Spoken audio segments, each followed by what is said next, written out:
Kali ini kita kedatangan tamu Rio Pambudi, vokalis band Osmet asal Jakarta.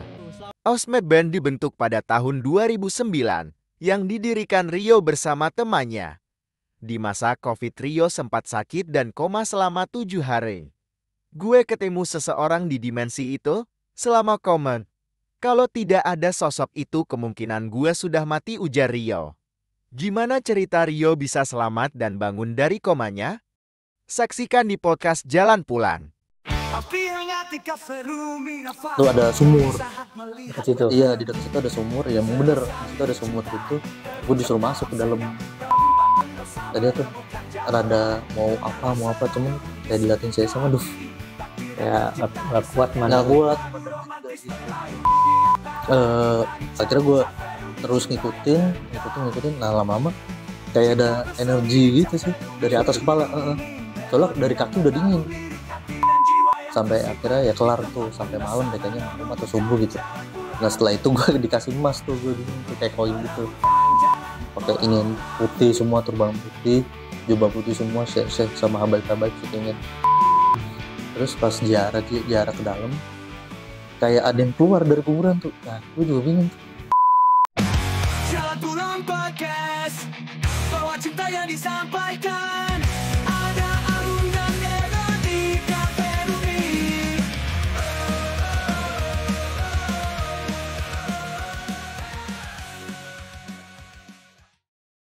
Assalamualaikum warahmatullahi ta'ala wabarakatuh. Selamat datang di podcast Rumi edisi episode Jalan Pulang.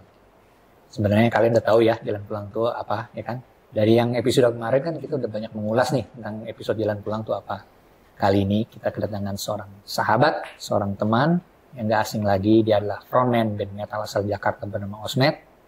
Dia adalah sahabat di majelis kita bernama Rio Pambudi. Assalamualaikum bro. Waalaikumsalam. Gimana kabarnya bro? Alhamdulillah sehat. Gimana kabar? Alhamdulillah. Alhamdulillah. Berharap doa kalian. Anjay. Sekarang lagi sibuk apa nih? Sekarang sibuk bikin materi bro. Bikin materi. Iya. Materi EP atau album? EP sekarang sih. EP. Karena gitaris baru kan. Oh, gitaris baru. Gitaris gue baru nih. Baru gantiin gitaris lama. Terus mau coba progresif dulu lah. Kayak gitu. Jadi selama ini selalu ngeluarin EP ya? Sebelumnya album. Album ya? Nah, Berarti ini EP pertama nih? EP pertama lagi. Yang akan datang nih ya? Yoi. Ini gimana ceritanya nih bisa ganti gitaris? Sebelumnya gitarisnya sibuk kerja lah. Sibuk kerja, udah rumah tangga juga lah. Udah sibuk segala macem. Udah gak keurus lah mungkin segala macem. Akhirnya cari-cari lagi. Deketan juga di rumah di Jakarta. Kerjanya di Jakarta Selatan. Akhirnya yaudah ajak aja. Terus dia mau. Yaudah kita mau garap, coba lagi EP lagi gitu. Emang satu circle ya? Satu circle lah. Iya, udah tahu ya Iya. gaya-gayanya ya. Betul. Nah EP yang akan datang ini rencana rilis kapan nih? Semoga sih, berharapnya sih bisa rilis tahun ini sih. Tahun ini? Tahun ini bisa rilis lah, semoga. Berisi berapa lagu? Lagu 5 laguan. 5 lagu. Lirik Inggris semua? Dari Inggris lah. Seperti biasa ya? Jawa. Ciri khas Osmet ya? Jadi hasil. Yes. Nah, mungkin teman-teman di sini masih banyak yang belum tahu ya. Osmet itu apa sih artinya? Boleh teman jelasin nggak bro? Osmet itu artinya aroma. Jadi dia tuh unsur kimia sebenarnya. Ada artinya osmioset gitu. Osmioset apa osmiosum lah gitu. Jadi gua sama drummer gua kemarin waktu itu bikin Osmet aja Osmet. Apa dia tuh aroma. Kita pengen lagu-lagu Osmet itu bisa didengar di seluruh dunia lah. Sen ya? Sen ya. Betul. Osmet itu jadi bahasa labs ya? Lab sebenarnya iya Ya, masalah. science ya? Science iya. Science Masuknya ke banget. science juga betul. Lu waktu SMA ngambil biologi jadi atau rohis nih? Dulu saya mah bodoh juga sebenarnya sih. Kalau sekarang karena banyak referensi kita baca-baca lagi ya kan. Gara-gara musik metal jadi profesor ya? Ya itu dia. Gitu Osmet ya. Yang mendirikan Osmet itu siapa? Yang mendirikan gue sama drummer gue sebenarnya. Itu aslinya pendiri. Iya pendiri aslinya. Personil awal ya? Iya personil awal. Dari 2012-an lah, 2010-2012 sampai sekarang. Sampai sekarang. Dia Lumayan lama ya? main lama. Lumayan strong juga ya? Strong. Pasti udah berapa badai kalian lalu? Nah itu udah pasti tuh. Udah pasti ya? Iya. Osmet. Nah, biasanya materi Osmet itu temanya apa? Bercerita tentang apa sih biasanya? temanya kalau kalau yang album sebelumnya tentang peperangan Mesir kuno. Kayak di mana tuh? Ya kayak di apa sih peperangannya si Raja Fir'aun kayak gitu-gitulah. Nil Yang ya. ya Mesir nih kuno ya? yang Mesir kuno gitu. Kalau untuk yang album kemarin tuh peperangan Mesir kuno lah pokoknya. Romawi masuk sebenarnya. Rome ya. Ya, tapi konsepnya dibikin nggak terlalu agamis lah. Tetap kayak dibikin yang beda, cuman tetap ada unsur-unsur Mesir kunonya gitu lah. Iya. Jadi kayak menceritakan peradaban dunia awal ya. Iya benar. Kayak gitu sih. Juga jadi ingat band Nile ya, Nil ya. Nah, Afif. Ya kan? Ngeri bener. Yang sekarang nih, Yang sekarang, konsep yang sekarang ya. Konsep yang EP nanti gue tentang ini artificial intelligence gitulah. teknologi ya. Teknologi AI. AI. Kan gimana ya? Kayak lagi marak juga kan itu kan ingin menggantikan manusia segala macam. Jadi nanti konsepnya tetap apa sih ya kayak peradaban manusia gitulah. Robot yang mau ngancurin peradaban manusia ya kayak akhir-akhir zaman juga kan. Tapi bentuknya dengan hal yang berbeda aja sebenarnya kan gitu. Sesuai dengan fungsi ya. Digunakan untuk bener. kebaikan. Bener sih. Tapi kalau ini malah kontradiksinya bahaya ya kan? Itu dia. Nah,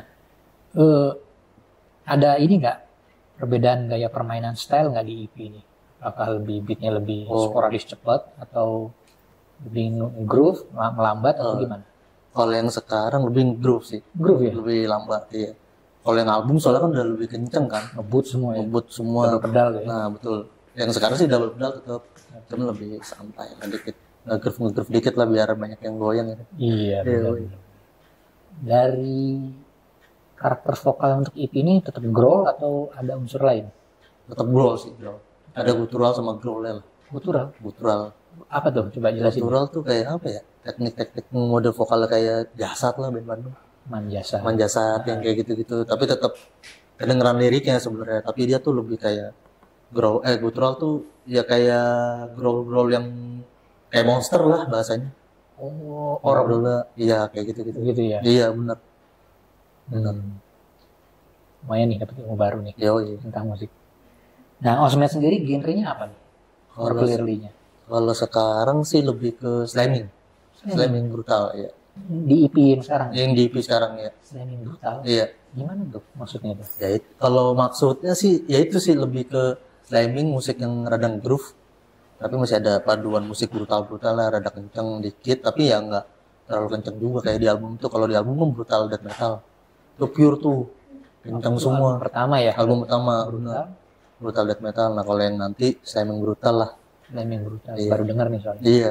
Di Jakarta ada nggak? Di Jakarta band kayak gitu kayak jarang dah. Kalau band Tangerang ada temen. Apa tuh namanya? Namanya Violet Virgin ada. Itu slamming brutal? Iya slamming brutal. Musik-musik itu lah, nge-groove gitu lah. Iya. Metal tapi ada Ada ngayun-ngayunnya ngayun-ngayunnya ya? Iya. Gitu. Kalau dulu tuh hardcore yang gitu-gitu. Dulu sudah hardcore ya, sudah hardcore beatdown ya. Asal jangan ini aja nanti. Terus step aja. Sekarang di luar gitu tuh slamming sama hardcore kayaknya jadi satu. Jadi pas musik slamming masih ada yang two step juga. Gitu. Tapi di scene metal kita ada yang two step nggak pas metal? Jarang. Kalau yang slamming masih circle pit. Circle ya? Iya, circle pit. Atau yang tabrakan itu ya? Nah iya, benar kayak gitu-gitu. Di luar gimana? Ada yang two step nggak kalau lagi metal? Metal tergantung. Tapi sih lebih ke scene hardcore sama slam. Iya sih. Kalau dua itu pasti two step tuh. Two step ya? Iya. Kalau misalkan metal kayaknya jarang sih. Headbang rata-rata. Headbang ya? Iya. Kembali ke fitrah awal ya? Fitrah awalnya dia. Headbang. Yoi. Iya. Nah, di EP yang akan datang ini ada dibantu sama musisi featuring nggak? Siapa gitu? Musisi featuring belum ada, tapi gue sih rada pengen sih ada featuring. Cuman ya, tapi belum tahu lah siapa gitu. Pengennya sih sama vokalis band luar sih. Wah, keren tuh. Collab Collab ya? collab gitu, featuring lah. Lagu track 5 kayak atau 4 gitu. Iya. Isi satu lagu featuring vokal gitu. Iya. Ada inceran nggak siapa vokalis luar? Luar pengennya sih ada vokalisnya Palu Trip sih, band slamming juga. Angel Oco namanya. Dari mana? Dari US, Amerika. Iya. Semoga terwujud ya bro. Iya. Amin bro. Biar orang juga tahu orang luar di luar tahu ada band Indonesia sama Osmet Slamming Brutal ya. Emang menurut yang real lah ya. Iya, gue sendiri baru tahu sih Slamming Brutal. Kayak emang gue udah jarang sih dengan Jarang, ya. metalan. Udah umur juga ya bro. Iya, udah jompo. Jompo. Udah jompo. Iya. Nah, ini bermusik itu dalam kacamata Rio itu seperti agama nggak sih? Apakah ada menurut Rio tuh musik itu ritual sesuatu nggak sih? Musik itu sebenarnya sih kalau untuk pribadi ritual dan segala macam kayaknya sih nggak terlalu ritual ya, lebih ke menghempaskan atau apa ya bahasanya, kita mengeluarkan yang ada di dalam diri aja gitu, ekspresi lebih kayak mencurahkan lebih ke situ sih kayaknya. Kalau musik ya jadi lebih kayak buat karya, mencurahkan apa yang ada di pikiran, kayak gitu-gitu aja sih bro. Iya. Pelepasan ya. Pelepasan aja sih. Nah, Rio kan sekarang sudah berada di jalur tasawuf ya. Udah punya mursyid, Nah, ya. Maulana Syekh Hisham Kabani ya. Ini kan dunia metal kita tahu ya, dunia yang keras kan, Betul. ya kan. Ada yang sisi baiknya, ada sisi buruknya. Benar. Tapi lebih banyak sisi kelamnya kan. Betul. Nah, kenapa tiba-tiba memutuskan untuk berbaiat dengan seorang mursyid dan menggeluti mendalami thariqah? Itu ya. Kenapa? Saya ceritain. Awal sih gue ketemu Syekh Hisham itu sebenarnya di Majelis Rasulullah, Majelis Habaib itu yang di Pancoran. Pendatang ya. Iya, awal tuh 2000 berapa gitu lah. Syekh Hisham sama Syekh Jibril kalau nggak salah, sama Syekh Nurjan kalau nggak salah ya. Sama pokoknya ada yang dari Rumi juga tuh, Habib Muhsin kayaknya datang deh kalau nggak salah. Terus lihat Syekh Hisham gitu, kayak penasaran aja sih. Ada majelis beliau nggak ya di sini kira-kira gitu. Sama udah tahu Syekh Hisham sebenarnya udah tahu lama juga, cuman pengen tahu dulu deh cari majelisnya gitu. Kita cari tahu dulu, belajar lagi literasinya. Terus gue juga sebenarnya sih banyak baca-baca di apa kayak Percikan Hikmah, terus Naksabandi akan Indonesia itu banyak-banyak baca lagi, cari tahu tentang Syekh Hisham sama Syekh Nazim kan. Karena cari tahu, terus ketemulah Rumi Cafe tuh. Pas gue ketemu Rumi Cafe, nah sebelumnya gue datang yang di Masjid BI. Kayaknya itu 2017 akhir deh. Itu gue baiat di situ tuh sama Syekh Hisham. Pertama kali baiat. Pertama kali baiat langsung Oh iya. di Masjid BI. Nah setelah itu gue cari-cari Rumi, ketemu Habib Muksin dan teman-teman semuanya yang ada Hingga di sini. sekarang. Iya, sampai sekarang. Nah, waktu pertama kali baiat, setelah baiat lah ya terutama, apa yang Rio rasakan? Apakah mengalami sensasi atau fenomena apa? Kalau setelah baiat mungkin masih biasa sih ya. Masih nggak terlalu ketemu apa spiritual yang kayak gimana gitu, nggak terlalu sih. Tapi lebih ke penekanan ibadah sih, lebih kuat lagi. Zikir, tempatnya lebih ke zikir sih, lebih dikencengin lagi sih. Tapi kalau untuk spiritual yang segala macam belum terlalu tuh. Pas masih baru-baru ya. Masih baru awal-awal. Masih baru awal-awal belum terlalu. Ya berjalannya waktu, ya begitulah, kadang suka mimpi apa segala macam yang normal-normal aja sih, yang biasa aja sih. Berarti sebelum berbaiat dan sebelum mencari mursyid sempat mengalami kegelisahan spiritual ya? Sempet ya? Sempet. Kayak gimana tuh? Apa ya, kayak gue ngerasa kayak hampa aja, kayak hampa kosong gitu, nggak ada. Ya kita berjalan pengen ke sesuatu tujuan tapi nggak ada arahnya gitu. Nggak ada arahnya, nggak ada pemandunya gitu. Jadi kita ini mau kemana gitu ya kan, ya kayak di ruang kosong, nggak ada cahaya, mana ini gitu kan, nggak jelas arahnya ini.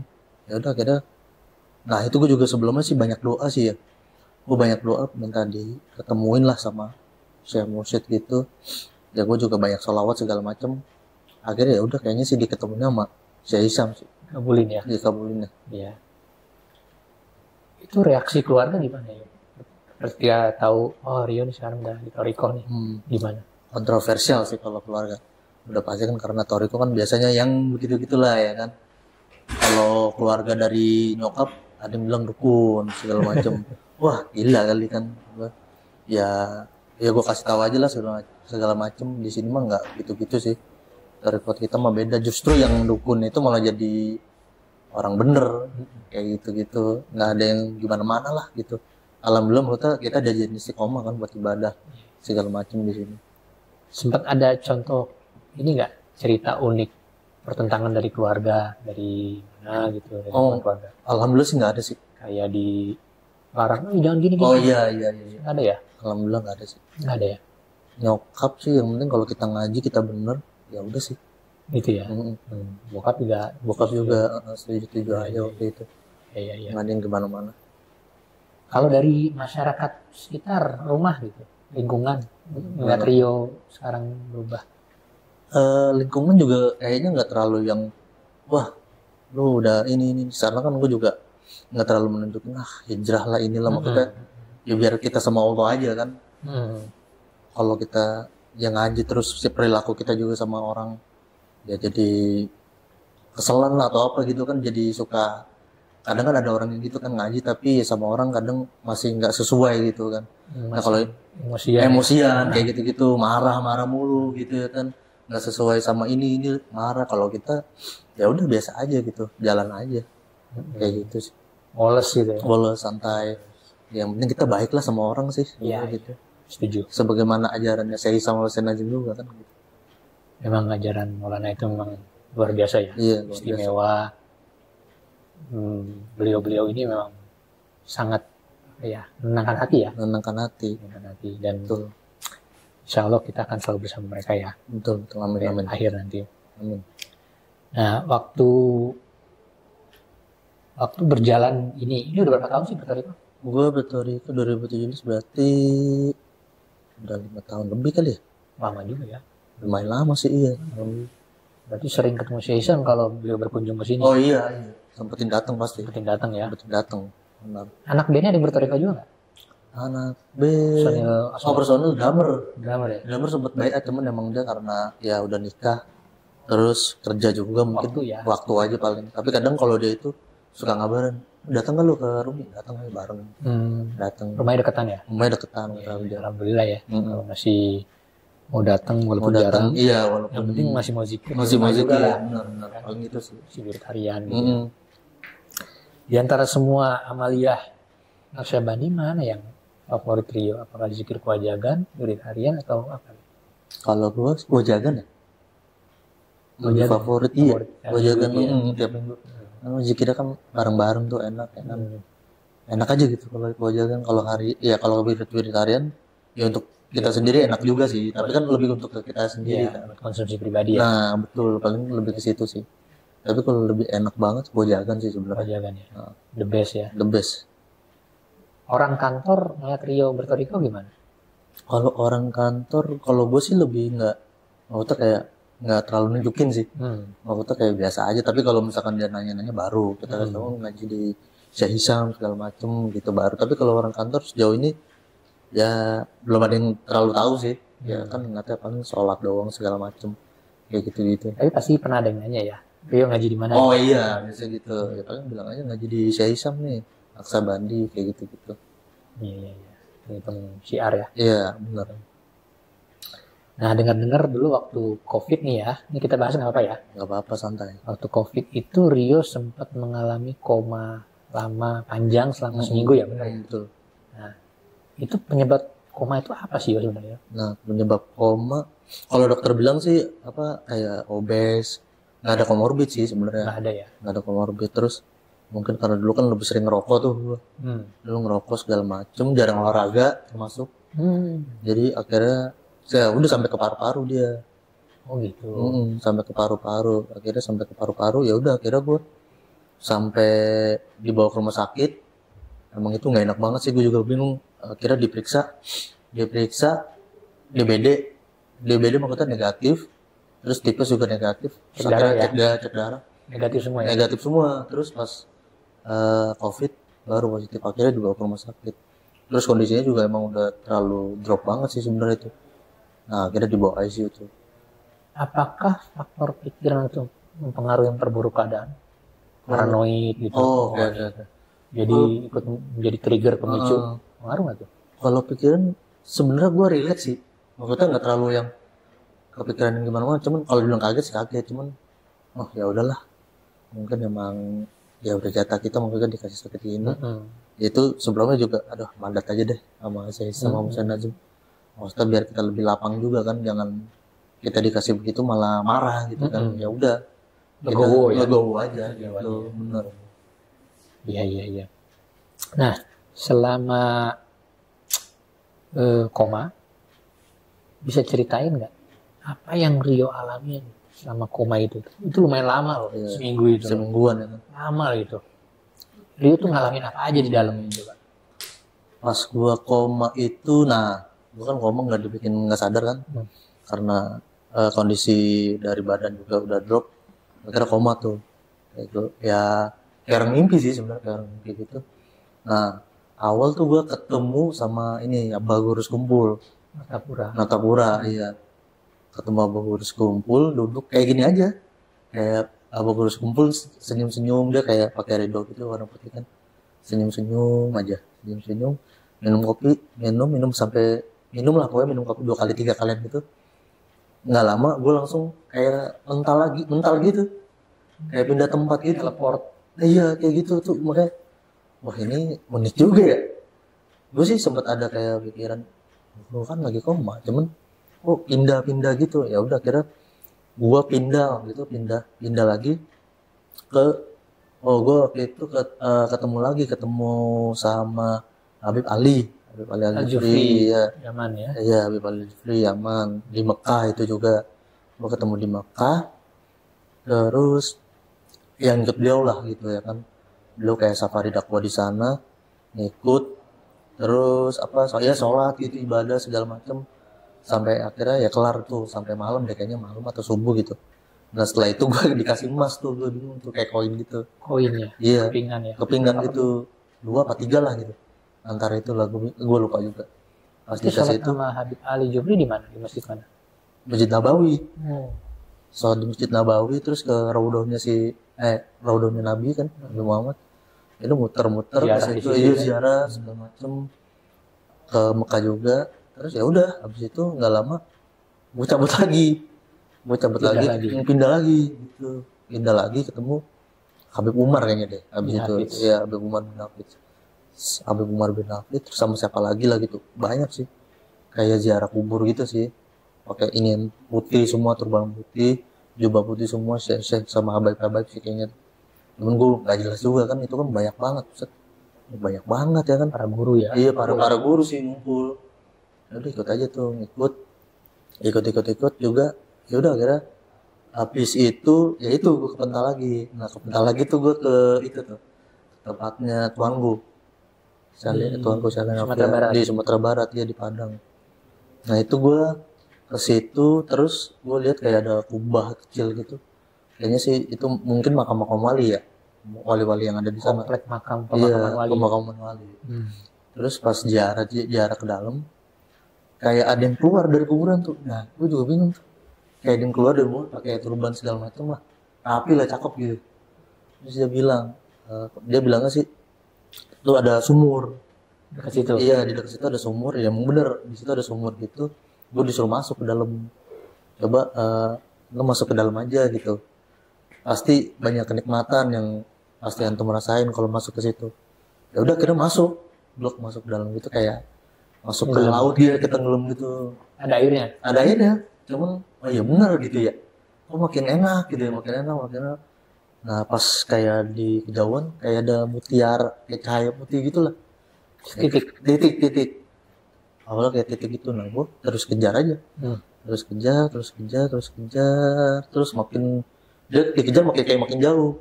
Nah gue makin ke atas. Pas gue makin ke atas, nah gue lihat kayak kotak banjir gitu udah. Kok kayak kotak banjir gitu kan? Kenalin Aneh. nggak kotanya di mana? Kota nggak kenalin sih, cuma Asing kayak ya? iya, cuma asing gitu. Kayak kota udah mati lah, terus banjir gitu bro. Aneh. Ditinggalin ya. Iya. Tapi banjir gitu. Bener.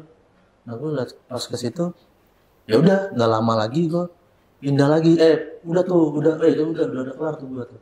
Pas itu gue udah kelar. Nah udah tuh gue kayaknya di masa-masa mau keluar kayaknya sih. Maksudnya mau dicabut nyawa sama malaikat Jibril kali ya. Nah pas itu gue kayak udah ngeliat diri gue tuh sebenarnya di tempat tidur rumah sakit. Udah pasrah lah di situ. Udah pasrah banget karena udah terang-terang. Ya kayak gini, cahaya gitu, penuh cahaya. Terang di mana-mana ya. Terang banget ya, terang tuh. Udah pasrah banget ya. Udah pasrah banget, kayaknya emang bakal pergi kan.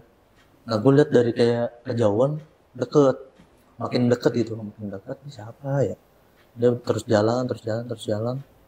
Ya jenggot pas makin mendekat jenggotnya panjang lah, putih, turban putih. Pas makin dekat lagi ya, oh saya Isam. Pas makin dekat dia megang tangan tuh, dia Isam. Isam megang tangan, terus bacain syahadatnya Naksabandi lah gitu. Asyhadu alla ilaha illallah. Pas di situ kayaknya gue bakal pergi nih gitu. Wah, kayaknya bakal pergi ya. Ya udahlah, orang udah di saya Isam gitu kan. Insya Allah lah selamat lah saya Isam gitu kan. Saya Isam, saya Najim segala macem. Udah bantu gitu, ya udah akhirnya gue terus ngikutin. Nah lama-lama kayak ada energi gitu sih dari atas kepala. Soalnya dari kaki udah dingin. Wah, Itu udah pasti banget. Pasti banget keluar, ya pasti banget akan pergi gitu kan dari badan. Nah dari ujung kepala sampai ujung kaki kayak ada energi gitu. Nah lama-lama kayak panas, anget gitu ya. anget. Soalnya kaki gue udah berasa tuh kaki dingin dari sini ke atas ke paha udah dingin tuh pelan-pelan. Dingin. Udah sampai sini lah. Wah udah mau ini kali ya, udah mau pergi kali ya. Udah akhirnya pas udah kayak gitu udah kayak makin hangat. Pas sampai ujung kaki, gue langsung bangun. Sadar gue. Dari situ tuh. Sadar langsung gue kaget juga. Tapi uniknya di dalam koma lo sempet bisa mikir ya. Karena dari koma. Itu dia. Jarang terjadi biasanya orang sadar dari koma tanya nggak tahu apa-apa. Nah itu Blank dia. aja. Blank. Makanya itu pas gue ini gue ya ada kepikiran gue halu atau apa ya, tapi ya nggak mungkin lah, ini kan udah ke dunia spiritual kan gitu. Udah nggak ada halu-haluan lah buat gue gitu. Nggak ada, ini mah jelas semua gitu. Dan masalah lo sadar ketemu para tokoh. Nah itu dia. Ali, Guru, Iya, Habib ada Umar, Umar. tokoh-tokoh dunia semua. Iya, itu dia kan. Wali-wali semua itu. Lah gue ketemu mereka lah gitu. Ya udah, maksudnya ya alhamdulillah dipertemukan sama beliau gitu kan. Gue kan juga ya orang-orang biasa lah, orang cuman ngeband, main musik, ngejalanin toriko ya kan, istiqomah segala macam. Rutinitas biasa lah ya. Rutinitas biasa. Normal ya. Udah pas bangun wah, udah ini. Terus gue tanya juga kan, ini udah berapa hari di sini? Baru sehari ya? Enggak, udah seminggu kamu di sini kamu. Nah, udah seminggu, buset. Kirain baru sehari gitu ya. Enggak juga ini. Udahlah habis itu ya udah gitulah. Nah, setelah itu gue tuh ingat waktu itu banyak penggalangan dana tuh Oh iya. dari teman-teman musisi, juga dari teman-teman Majelis Rumi ya. Banyak juga tuh. Bener. Terima kasih buat sahabat-sahabat Rio yang telah waktu itu turut mengadakan penggalangan dana dan bantuan ya. Dari Majelis Rumi juga. Tirta juga komen.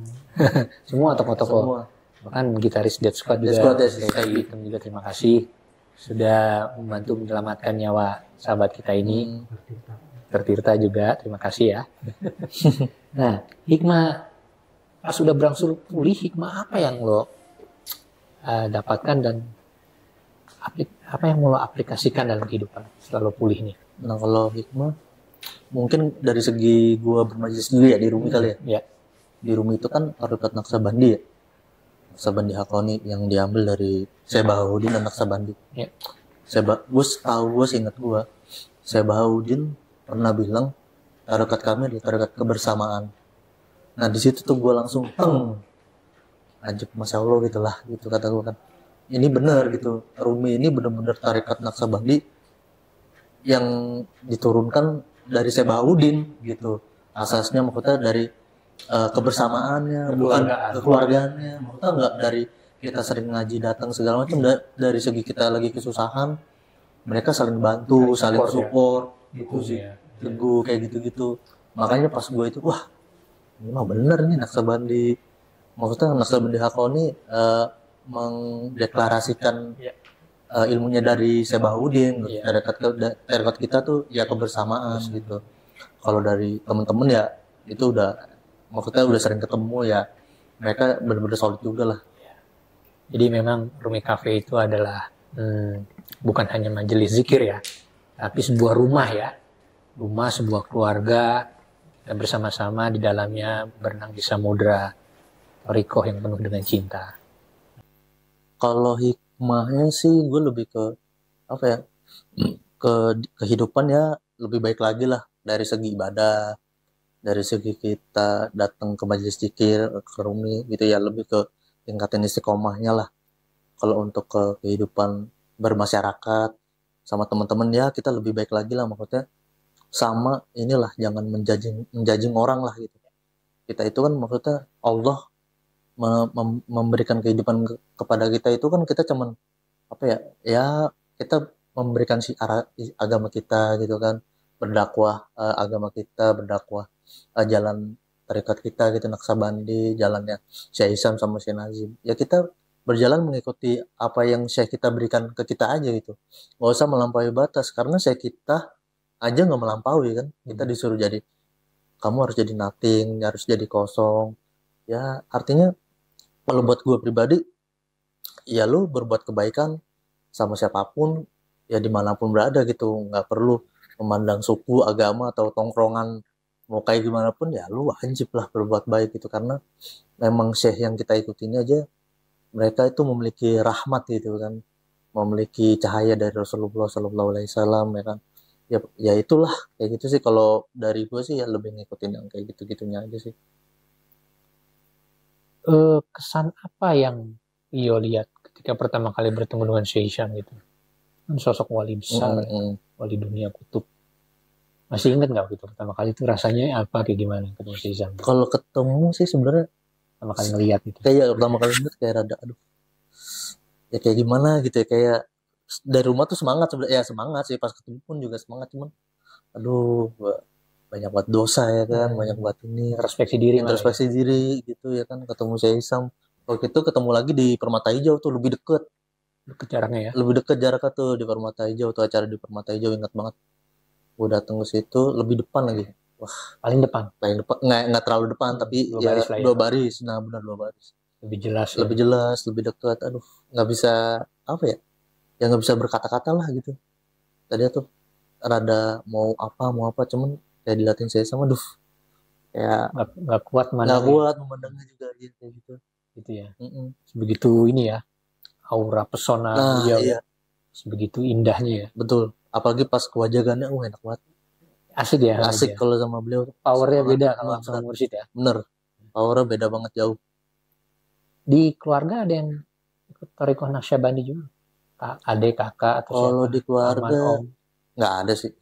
Paling kalau keluarga gue tuh paling kayak ini sih, apa, NU atau Muhammadiyah gitu. Biasa. Keluarga dari nyokap ya, kalau dari nyokap tuh ada yang NU, ada yang Muhammadiyah. Nyokap Campur-campur bersama, ya. campur-campur. Apa ya? Iya, Yang benar. penting masih syahadat, Betul. masih sholat, Nah, benar. nabinya sama, Nah, kitabnya sama. sama lah, benar. Kita di akhir zaman ini sebaiknya kita menjaga persatuan Benar. daripada memicu Keributan. ya daripada mengundang keributan, Nah, benar. memicu perpecahan ya. Betul. Ya paling kalau di sosmed bercanda-bercanda. Bercanda-bercanda aja, Iya. sosmed jangan dianggap serius. Serius, Iya, yoi. bercanda aja. Bercanda dikit-dikit aja. Nah, apa pesan yang mau Rio sampaikan untuk para pendukung Osmed atau teman-teman yang belum bertorikoh juga nggak apa-apa. Sampein aja apa. Buat para pendukung Osmed, ya nantikan lagi lah karya kita di tahun ini. Ya segera kita merilis EP sih di tahun ini gitu. Ya teman-teman tunggu aja lah. Yang pasti sih lebih surprise daripada album kemarin. Boleh share sosmed kalau orang mau tahu info tentang Osmed kemana? Kalau mau tahu info tentang Osmed bisa ke Facebook Osmed, itu langsung ketemu. Kalau Instagram Osmed_BDM. BDM. Iya. BDM itu apa? Brutal Death Metal, tapi nanti bakal diganti Ganti ya. kayaknya. Osmed itu ngeluarin merchandise nggak, clothing? Clothing ngeluarin. Ini kaos Osmed nih. Ini kaos Osmed. Nah, guys, keren ya kaosnya ya. Bener-bener brutal sih. Ini brutal, nih ngeri. Ini kaos yang album pertama atau apa? Album pertama ini ya. Album pertama. Cover album pertama ini. Cover album pertama. Oh iya, peperangan ya. Territory of Warfare. Bener-bener perang ya. Perang, iya. Kalau gue inget band zaman dulu ada namanya Bolt Thrower tuh. Oh, Bolt Thrower, iya. Itu era gue kali. Era lu, bener. Bolt Thrower. Bolt Thrower, Itu perang banget tuh. Bener. Atau Manowar tuh. Iya. Itu perang tuh. Nah, ini kaos. Oh, ini udah berapa kali ngerilis kaos? Ngerilis kaos sih udah sekitar 5 atau berapa baju gitulah. Oh. Berapa desain Desain yang berbeda dia ya? berdesain berbeda. Ya. Benar, Nah benar. kalau para penggemar pengen order kaos kemana? Kalau temen-temen pengen order kaos bisa ke ini sih sebenarnya, ke seller yang cetak baju ini juga, namanya Ictus Merch sama Metal Gear. Metal Gear. Kalau pernah dengar. Nah iya, kalau pernah dengar Metal Gear. Iya Metal Betul. Gear. Di toko oranye sama toko hijau ada? Ada toko oranye. Ada ya, toko hijau aman ada. berarti ya? Aman. Keywordnya apa tuh? Keywordnya tulis aja Osmed. Osmed ya? Iya, Pasti langsung keluar ya? keluar. Oke. Betul. Ya. Nah, untuk teman-teman di luar sana yang masih ada pesan nggak Rio, untuk teman-teman yang masih awam atau ragu bertoriko, apa pesannya? Pesannya kalau Kan untuk banyak juga yang masih, iya. oh nih toriko nih kayak gimana? Iya. Padahal kan nggak juga ya. Iya. Boleh. Kalau pesen dari gua sih ya coba aja dulu belajar, maksudnya ya tingkatin belajarnya, terus maksudnya cari referensi lagi. Toriko itu nggak buruk atau nggak inilah, maksudnya nggak se-strength sepemikiran teman-teman juga. Ya insya Allah lah, kalau niatnya bener insya Allah ya di Toriko juga bener gitu, tergantung niat juga sih sebenarnya. Kayak gitu aja sih. Jadi harus dimulai toriko ya Iya, dari usia muda sih, kalau bisa. ya kan? Karena apa? Karena tuh usia muda tuh sebenarnya emosionalnya lagi itu juga, tinggi-tingginya. masalah datang. Nah sebenarnya kan kadang gini, ada orang pernah bilang, ini disclaimer aja kita bahas lagi. Kadang ada orang pernah bilang, wah bertoriko tuh jadi nambah masalah segala macam. Enggak, justru sama. Lu mau bertoriko atau enggak bertoriko sama. Tapi kalau lu bertoriko, lu dibimbing sama mursyid lu. Jadi lu mau punya masalah seberat apapun, mursyid itu yang bakal kelarin, yang bakal ngebimbing lu. Tapi itu ya lu konsepnya noting dulu. Ya. Kalau lu Pasrah konsep ya. hanya membawa diri lu ya lu nggak bakal bisa sih. Kayak gitu. Ya, harus pasrah ya. Pasrah. Harus ikhlas. Bener. Go. Gitu sih. Ada lagi yang mau disampaikan? Paling udah sih, cukup sih. Cukup ya. Nah, teman-teman, kayaknya paparan dan curhatan Rio serta sharing-sharing dari Rio tadi cukup ini ya. Menggugah hati juga, dan banyak story yang ternyata kita belum tahu nih tentang Rio nih. Dia mengalami ini, itu. Kayaknya harus kita akhiri, harus kita sudahi podcast Jalan Pulang episode kali ini. Sampai jumpa di podcast Jalan Pulang selanjutnya dengan bintang tamu berbeda, dan pastinya siap menghibur Anda dan menjadi sumber inspirasi kalian. Sekian, wassalamualaikum warahmatullahi wabarakatuh. Waalaikumsalam.